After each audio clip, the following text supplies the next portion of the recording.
Ashamaa akkam jirtu daawwattoota keenya oduu qubeen isinitti himaa oduu sa'aatii kanaa kan isinitti himu ani beekanii taakkalaati.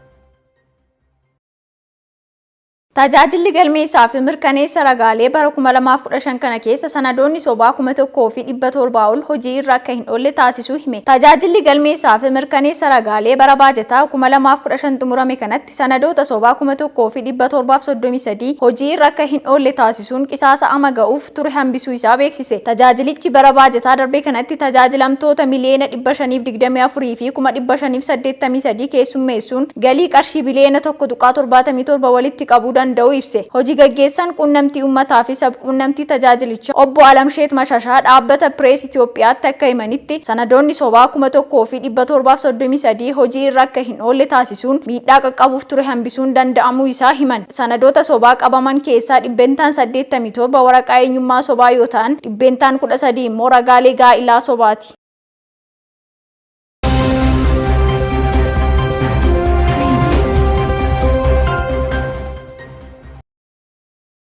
Yuunivarsiitiin Dirree Daawwaa barattoota isaa barsiisaa ture 1,211 har'a eebbisiise. Yuunivarsiitiin Dirree Daawwaa barattoota digirii tokkoffaa fi lammaffaa ogummaa garaagaraatiin barsiisaa ture kanneen 1,211 ta'an har'a eebbisiise. Barattoota guyyaa har'aa eebbifaman kana keessaa 382 kan ta'an barattoota dubartootaa ta'uutu eerame. Barattoonni yuunivarsiitichaa bara kana qormaata bahinsaa fudhatan dhibbentaan 56 kan ta'an qorumsicha darbuu isaanii pirezidaantii yuunivarsiitichaa Dr. Ubbahaa Adam ibsan. Sirna eebbaa kana irratti yuunivarsiitiin Dirree Daawwaa Komishinara Komishinii Marii Biyyaalessaa kan ta'an Ambaasaadder Mohaammed Diririif Dooktara kabajaa kenne.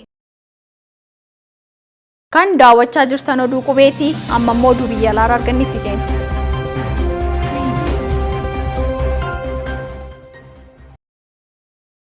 Buufanni doonii Yuukireen Odeessaan haleellaa Raashiyaan miidhame. Qondaaltonni Yuukireen akka jedhanitti kaleessa galgala haleellaa qilleensaa fi misaa'ilaa Raashiyaan buufata doonii Odeessaa kan buufata doonii guddaa midhaanii ta'e irratti taasifteen bu'uuraalee misoomaa barbadeessuu ishee Rooyiters gabaase. Haleellaan Odeessaa irratti raawwatame kun erga Yuukireen riqicha Raashiyaa fi Kiriimiyaa wal quunnamsiisuu irratti haleellaa raawwatteen booda. Raashiyaanis tarkaanfii haaloo baafannaaf haleellicha raawwachuu isheetu himame. Gama biraatiin immoo humni qilleensaa Yuukireen misaa'ilaa halkan edaa Raashiyaa irratti dhukaafame ja'aa fi diroonii 36 keessaa 31 kuffisuu isaa ibse. Misaa'iloonnii fi dirooniin rukkuttaa Yuukireen irraa hafan irra caalaan isaanii Odeessaa fi Maayikoolaayiv kan rukkutan yoo ta'u, kanneen rukkutaman immoo bulchiinsa bahaa keessatti kufuu isaanii humni waraanaa Yuukireen ibse. Ajajaan humna waraanaa Yuukireen kibbaa akka jedhanitti haleellaan diroonii kun bu'uuraalee buufata doonii isaanii irratti miidhaa akka qaqqabsiise himan. Buufanni doonii ishee harka caalaan Raashiyaan to'atamee kan jiru Yuukireen buufata doonii kana fayyadamuun qamadii dooniidhaan gara biyyoota biraatti erguuf karoorfattee turte. Haa ta'u malee Raashiyaan kaleessa waliigaltee daldala midhaanii kan galaana gurraacha keessaa ba'uun ishee Yuukireen alergii midhaanii akka hin taasifne gufachiisuutu himame. Sababiin Raashiyaan waliigalticha keessaa kan baateefis haalduree waliigaltichaa dheeressuuf isheen dhiyeessite waan hin guutamneef ta'uutu gabaafame.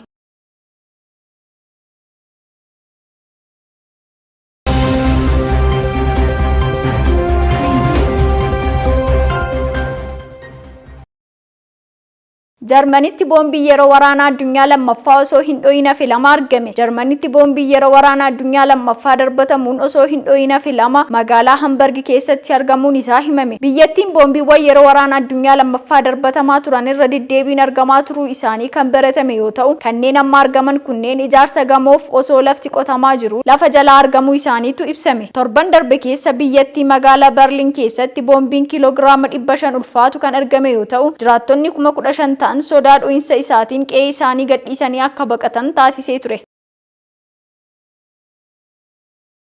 Oduu ispoortiitiin ammoo